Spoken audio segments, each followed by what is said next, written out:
Assalamu alaikum. Exercise 7.4 is here of 9th class arts math. So question number 1 is find the 7th term of GP.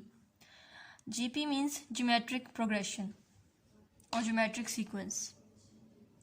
So what is geometric progression or geometric sequence? ये मैं side पे बता देती हूँ. GP means geometric progression or sequence. So geometric progression actually क्या चीज़ है कि कोई भी एक, जैसे मैंने आपको सीक्वेंस पिछली वीडियोस में बताया था कि जो सीक्वेंस होता है नंबर्स का हो सकता है, डेज का हो सकता है, किसी भी चीज़ का सीक्वेंस होता है उसको हम प्रोग्रेशन भी कह सकते हैं और सीक्वेंस भी कह सकते हैं.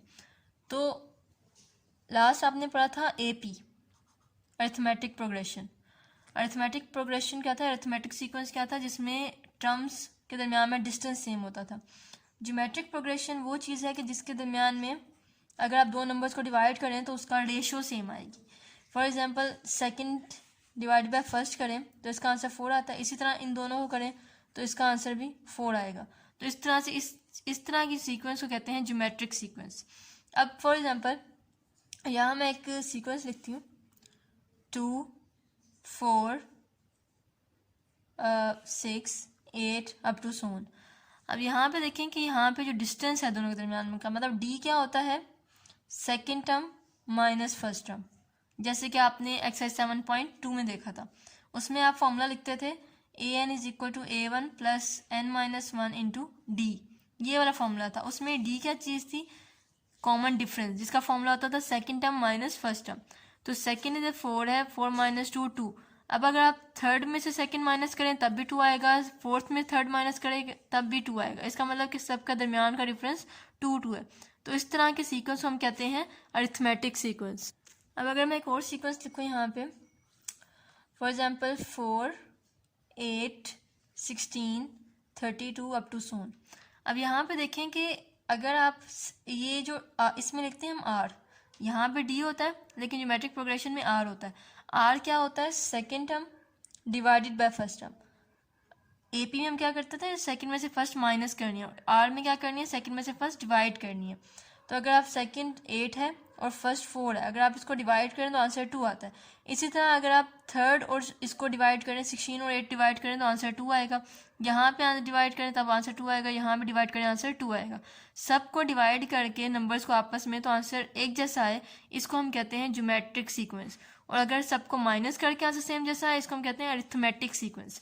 तो अब 7.4 में हमने सॉल्व करनी है जीपी मतलब ज्योमेट्रिक प्रोग्रेशन या ज्योमेट्रिक सीक्वेंस. तो इसका जैसे फॉर्मूला आपने एपी का लिखा था, एपी का फॉर्मूला था आपके पास a n equal to A1 plus r plus n minus 1 into d. ठीक है. इसी तरह जीपी का फॉर्मूला ए एन का होता है A n equal to A1 multiply by R, यहाँ पे डॉट डाल दें, पावर n माइनस 1. थोड़ा मिलता जुलता फॉर्मूला इससे. इसमें क्या होगा कि A1 वैसे ही रहेगा और D की जगह क्या आ जाएगा R, और n माइनस 1 पावर में चला जाएगा. तो ये जो है थोड़ा सा रिलेट करके अगर आप याद करेंगे तो आपको याद हो जाएगा कि AP का ये फॉर्मूला है और GP का इस तरह से फॉर्मूला बनता है.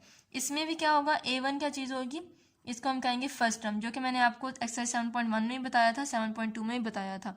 और AN क्या होती है, nth टर्म या लास्ट टर्म. R क्या है, कॉमन रेशो जिसका फॉर्मूला होता है second term divided by first term. और n क्या चीज़ है, number of terms, total number of terms, जितने भी नंबर ऑफ टर्म्स हैं. तो ये आपके पास फॉर्मूला बन गया जीपी का. तो अब आपने क्या फाइंड करना है, find the 7th term of GP. तो इट मीन्स कि हमने क्या फाइंड करना है, 7th टर्म को हम कैसे लिखेंगे, A7. ठीक है जी. तो A7 हमने फाइंड करनी है. इट मीन्स कि n की जगह क्या आ गया, 7, क्योंकि an होता है ना यहाँ पे A7. इट मीन्स कि an की जगह n की जगह क्या आ गया, 7 आ गया. और A1 क्या है इस सीक्वेंस में, A1 क्या होती है, फर्स्ट टर्म. तो फर्स्ट टर्म क्या है, 2. और R क्या होता है, कॉमन रेशियो, इसको हम कहते हैं second term divided by first term. तो सेकेंड टर्म क्या है, 8, और फर्स्ट टर्म क्या है, 2. जब इनको डिवाइड करेंगे तो हमारे पास आंसर आएगा 4.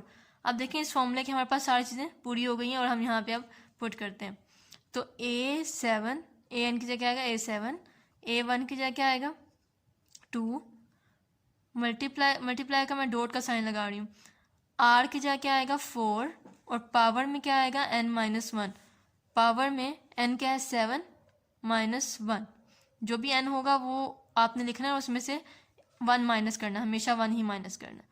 2 4 पावर क्या आ जाएगी 7 -1 6 इक्वल टू 2 वैसे लिखेंगे, पहले 4 की पावर 6 निकाल लेते हैं। तो 4 की पावर 6, इसका आंसर आता है 4096। 4096। अब इसको क्या करना है 2 के साथ मल्टीप्लाई करना है। जो आंसर आया मल्टीप्लाई बाय 2, तो इसका आंसर आ जाएगा 68192। 8192 ये इसका आंसर आ जाएगा। Question number 3, find the 6th term of GP. इसमें हमने 6th टर्म फाइंड करना है, मतलब 6th टर्म का मतलब A6 आपने फाइंड करना है। तो AN की जगह क्या आ गया 6, इसका मतलब N इक्वल टू 6 आ गया। और R आपने A1 फाइंड करना होता है, A1 है -3/2। आपने फॉर्मूला याद रखना और उसमें देखना कि क्या क्या आपको चाहिए। तो AN चाहिए था, उसका 6 आ गया। A1 चाहिए जो कि पहला नंबर, वो भी आ गया। अब R चाहिए, N भी आ गया आपका। अब R चाहिए, तो R क्या होता है सेकेंड टर्म में से फर्स्ट टर्म डिवाइड करनी है। अब यहाँ पे देखिए फ्रैक्शन है, तो हम इस तरह भी तो कर सकते हैं कि थर्ड में से सेकंड डिवाइड कर दें। तो इस तरह भी आपको पता होना चाहिए कि अगर हम थर्ड में से सेकंड को डिवाइड करें तब भी आंसर सेम आएगा, चाहे हम सेकंड को डिवाइड बाय फर्स्ट करें या थर्ड को डिवाइड बाय सेकंड करें, आंसर सेम ही आएगा। तो थर्ड टर्म क्या है -6, सेकेंड टर्म क्या है 3। तो अगर इन दोनों को डिवाइड करें तो आंसर -2 आएगा। सारी वैल्यूज़ पूरी हो गई। अब आपने इसमें वैल्यूज डालनी है। A6 इक्वल टू A1 क्या है -3/2। R -2 है, पावर n-1 मतलब पावर n क्या है 6 और -1 according to this formula. AN की जगह 6 आ गया, A1 की जगह -3/2, R की जगह -2 और पावर में n-1 था तो n की जगह 6 -1। अब पहले पावर सोल्व करनी होती है और ये सबसे एंड पे आपने करना -3/2 -2 पावर 6 -1 5। तो -3/2 और -2 की पावर 5 लें आप, तो ये आप कैलकुलेटर से लेना। और कैलकुलेटर में एक बात याद रखनी है कि पावर लेते हुए आपने ब्रैकेट जरूर लगानी है। -2 पावर 5, तो ये आंसर क्या आता है -32। -32 आ जाएगा और इसको सिंप्लीफाई करेंगे, 2 के साथ ही कैंसिल होगा तो 16 आएगा। इसको आप कैलकुलेटर पे करेंगे सोल्व तो ये आ जाएगा 48। इसको हमने क्या करना है कि -3 को 32 से मल्टीप्लाई कर लें और 2 से डिवाइड कर लें, तो आंसर क्या आ जाएगा 48। तो ये आ गई आपकी 6th term A6। Question number 4 भी पिछले क्वेश्चन नंबर 1 और क्वेश्चन नंबर 3 की तरह है। इसमें हमने करनी है 5th term of GP find करनी है। तो फॉर्मूला आपका क्या बनेगा, A5 आपने फाइंड करनी है, N5 हो जाएगा क्योंकि A5 है, इसकी वजह से N क्या हो जाएगा 5 और A1 क्या हो जाएगा 4 पहली टर्म। और अब R N पे निकालते हैं, second term divided by first term. तो सेकेंड टर्म क्या है -12 और फर्स्ट टर्म क्या है 4। दोबारा रिपीट करेंगे, अगर आप थर्ड में से सेकंड माइनस करेंगे तब भी आंसर आपका सेम आएगा, इससे कोई इशू नहीं है। सेकंड में से फर्स्ट में डिवाइड कर लें या थर्ड में सेकंड डिवाइड कर लें, आंसर सेम आएगा। तो आर क्या आएगा, इसको कटिंग करेंगे तो -3 आ जाएगा आर। अब ये हमारे पास कितनी चीज़ें हैं, 1 2 3 और 4 चीज़ें हमने पूरी करनी है फॉर्मूला अप्लाई करने के लिए। तो A6 इक्वल टू A1 क्या है 4, R पावर कितनी n-1, n क्या है 5 -1। तो इस तरह से बनेगा। यहाँ फॉर्मूला बार बार लिख लें आप ताकि आपको जो है याद रहे कि फॉर्मूला हमने क्या लगाया, an equal to A1 R power n-1। तो ये आपने यहाँ पे वैल्यूज डालनी है। कितनी चीज़ें हैं, 1 2 3 4 चीज़ें हैं वो आपने यहाँ पे पूरी करनी है। क्योंकि जी यहाँ पे आपने A5 फाइंड करना है, तो यहाँ पे 5 -1 आएगा। पहले आपने पावर सोल्व करनी है, 5 -1 इज़ 4, 4 -3 की पावर 4 लें तो 81 आएगा। कैलकुलेटर से आप चेक कर सकते हैं। 81 को 4 से मल्टीप्लाई करेंगे तो ये आपको देगा, तो 5 आ जाएगा 324। एंड पे आपने मेंशन ज़रूर करना है कि आपने फाइंड क्या किया। क्वेश्चन नंबर 8 जो है वो पिछले बाकी क्वेश्चन से थोड़ा सा हट गया, लेकिन फॉर्मूला आपका यहाँ पे वही थोड़ा सा यूज़ होगा। कि इसमें क्वेश्चन है कि अगर ए बी सी और डी जो हैं वो ज्योमेट्रिक सीक्वेंस हैं बनाते हैं, तो आपने ये शो करना है कि जो ए माइनस बी, बी माइनस सी और सी माइनस डी हैं वो भी ज्योमेट्रिक सीक्वेंस बनाते हैं। तो अगर ये जो मतलब कि इसका सीक्वेंस है ए बी सी और डी है, इट मीन्स कि इनके दरमियान में जो हमारी रेशो होगी वो सेम होगी। मतलब आर क्या होता है, second term divided by first term, इस तरह ही होता है ना। तो यहाँ पे आर जो निकलेंगे, यहाँ पे निकलेगा सेकेंड माइनस फर्स्ट, मतलब B over A is equals to C over B, मतलब थर्ड में से ये दोनों सेम होंगी, सी ओवर बी। मतलब चाहे आप इन दोनों को डिवाइड करें चाहे इन दोनों को डिवाइड करें, आंसर तो सेम आएगा। तो B over A equal to C over B आएगा। इसी तरह ये इन दोनों का आंसर सी ओवर बी और इन दोनों का आंसर डिवाइड करके सेम आएगा, मतलब c over b equal to d over c. इसी तरह चाहे हम इन दोनों को डिवाइड करें चाहे इन दोनों को डिवाइड करें तो आंसर सेम आएगा। इसका मतलब कि d over c equal to b over a, d over c equal to b over a. तो यहाँ पे आप क्या करना है, यहाँ से इसको हमने वैल्यूज क्रॉस मल्टीप्लाई करना है। तो ये बी टाइम बी स्क्वायर हो जाएगा इक्वल टू ए सी। इसी तरह यहाँ पे मल्टीप्लाई होगा c square equal to b d, और यहाँ पे मल्टीप्लाई जो होगा तो ये आ जाएगा A D equal to B C. अब क्या करना है कि आपने, क्योंकि प्रूफ करना था कि ए माइनस बी, बी माइनस सी और सी माइनस डी जो है वो जीपी में है, तो आपने इनमें से एक ले लेना, बी माइनस सी ले लेते हैं। कंसिडर बी माइनस सी होल स्क्वायर। अब बी माइनस सी होल स्क्वायर फॉर्मूला अगर ओपन करें तो ये बनता है B square plus C square minus 2bc, ये फॉर्मूला है इसका। तो यहाँ पे वैसे ही आ जाएगा B square plus C square minus 2bc को लिख सकते हैं माइनस बी सी, दो दफ़ा माइनस करके। अब आपने यहाँ से देखना है बी सी किसके इक्वल था, ए डी के।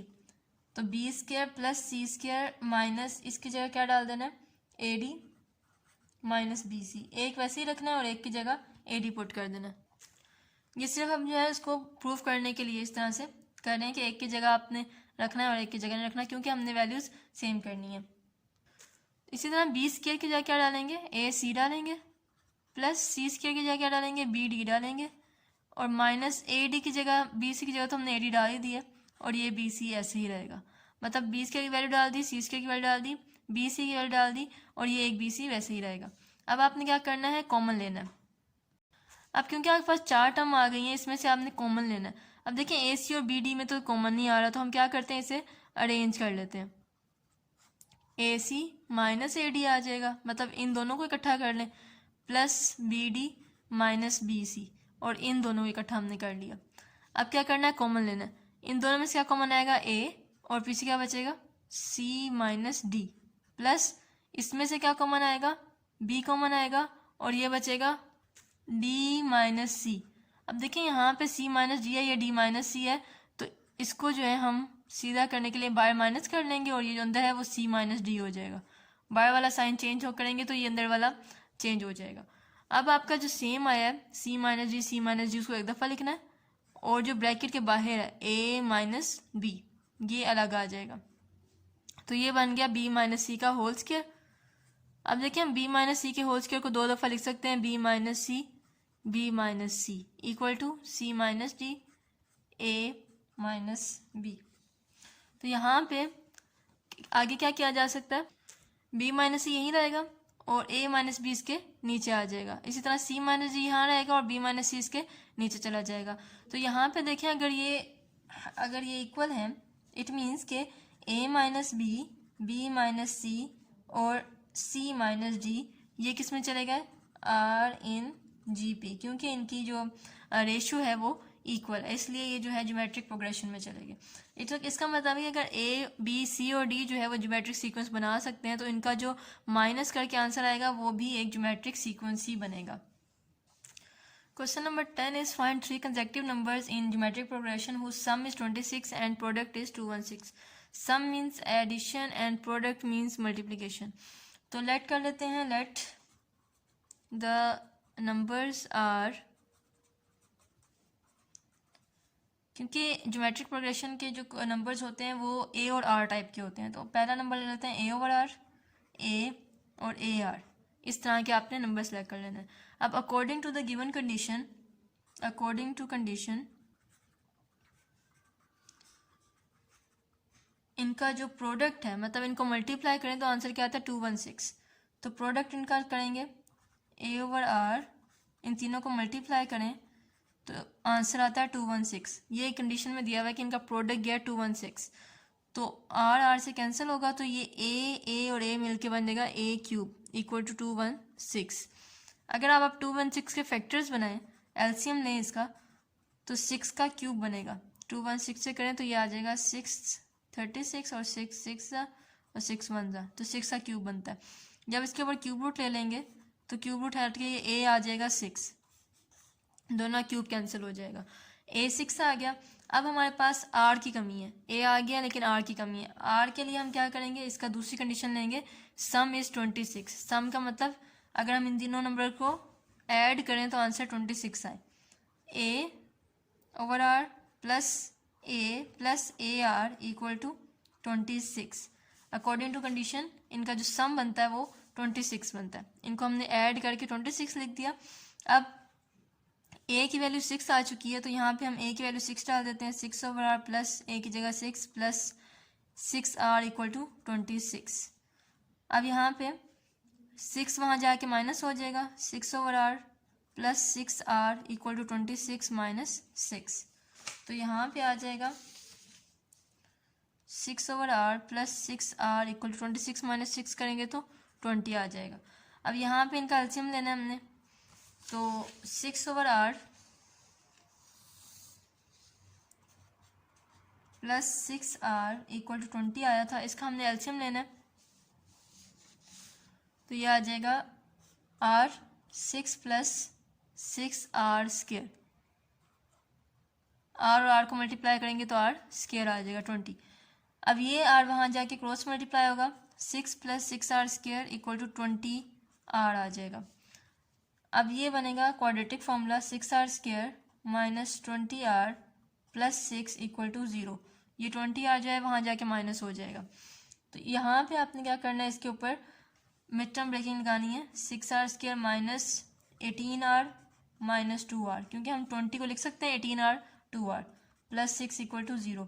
अब इन दोनों में से हमने कॉमन लेना है, 6 और 18 में से कॉमन आएगा 6 और आर, तो आर माइनस 6 3 18 3 आ जाएगा, माइनस 2 यहाँ से कॉमन आएगा, आर माइनस प्लस माइनस 2 3 6 होता है इक्वल टू 0। अब ये दोनों ब्रैकेट सेम आनी चाहिए, जब सेम आ जाएगी तो ये कॉमन आ जाएगा, और जो बाहर बचा है वो 6 आर माइनस 2 वो अलग से लिख लेना इक्वल टू 0। अब यहाँ से आर माइनस 3 इक्वल टू 0 और 6 आर माइनस 2 इक्वल टू 0, तो यहाँ से अगर आप वैल्यूज निकालें तो आर इक्वल टू 3 आ जाएगी और आर इक्वल टू 2/6 1/3 आ जाएगी। ये दो वैल्यूज़ आती हैं आर की। तो अब आपने वैल्यूज़ निकालनी है, ए 6 आ गया, आर 3 आ गया। ये जो तीन नंबर्स आपने लिए थे इनके अंदर वैल्यूज़ पुट करनी है। तो पहला नंबर है ए ओवर आर, मतलब ए की जगह 6 आर की जगह 3, तो अगर कैंसिल करेंगे तो 2 आ जाएगा। दूसरा नंबर है ए, दूसरा नंबर क्या है ए की जगह क्या है 6, तो दूसरा नंबर 6 आ जाएगा। तीसरा नंबर क्या है ए और आर, ए आर मतलब ए और आर को मल्टीप्लाई करना है, ए क्या है 6 आर क्या है 3, 6 3 18, तो हमारे पास नंबर्स क्या आ जाएंगे 2 6 18, तो ये हमारे पास इसका आंसर आ जाएगा। इसका मतलब है कि जो आपने नंबर्स आपने फाइंड करने थे उसमें से ए और आर आपने फाइंड करना है किसी तरीके से, ताकि आपके पास ये सारे नंबर्स फाइंड हो सकें। तो ये पूरा प्रोसीजर जो है, ये एक दफ़ा हमने ए निकाल लिया और दूसरी जगह आर निकाल लिया और उसमें वैल्यूज पुट करके आंसर आएगा। क्वेश्चन नंबर 12 लास्ट क्वेश्चन है इस एक्सरसाइज का।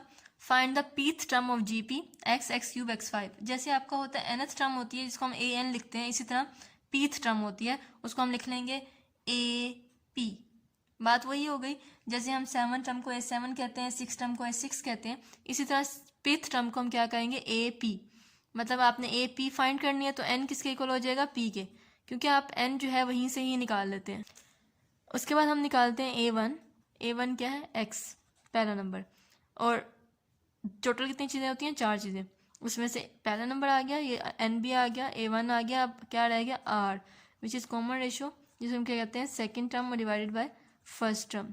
तो सेकेंड टर्म क्या है एक्स क्यूब और फर्स्ट टर्म एक्स है, कैंसिलेशन होगी तो क्या बचेगा एक्स स्क्वायर, मतलब 3x थे इसमें से एक x चला गया तो एक्स स्क्वायर बच गया। अब आपने क्या करना है इसमें p टर्म फाइंड करनी है, तो A P is equal to A1 की जगह फॉर्मूला लिख लेते हैं पहले, AN equal to A1 R power n minus 1।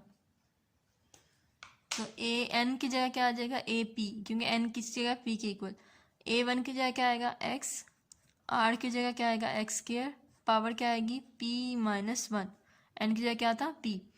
तो x और यहाँ पे आएगा x की पावर, मल्टीप्लाई करेंगे इसको इसके साथ, तो 2 को p के साथ मल्टीप्लाई करेंगे 2p आएगा, और माइनस 2 1 जा 2, तो ये बन जाएगा। अब इसके ऊपर पावर है 1 और इसके ऊपर पावर है 2p माइनस 2। अब जैसे हमने 6th चैप्टर में पढ़ा है कि अगर बेसिस सेम हो तो पावर्स क्या हो जाती हैं प्लस हो जाती हैं, तो ये दोनों बेसिस सेम है, इसके ऊपर जो पावर्स हैं 2p माइनस 2 और इसकी पावर प्लस 1 हो जाएगी। तो ये क्या आ जाएगा x की power 2p minus 2 plus 1 minus 1। अब 2p में से माइनस 1 हम नहीं कर सकते क्योंकि ये दोनों लाइक टर्म नहीं है, तो AP का आंसर क्या आ जाएगा x पावर 2p माइनस 1। ये बहुत ज़्यादा इंपॉर्टेंट क्वेश्चन है बोर्ड के लिहाज से। सो आई थिंक कि आपको बात समझ आ गई होगी एक्सरसाइज 7.4। अगर कोई इश्यू है तो आप मेरे से पूछ सकते हैं। Thank you so much and keep supporting.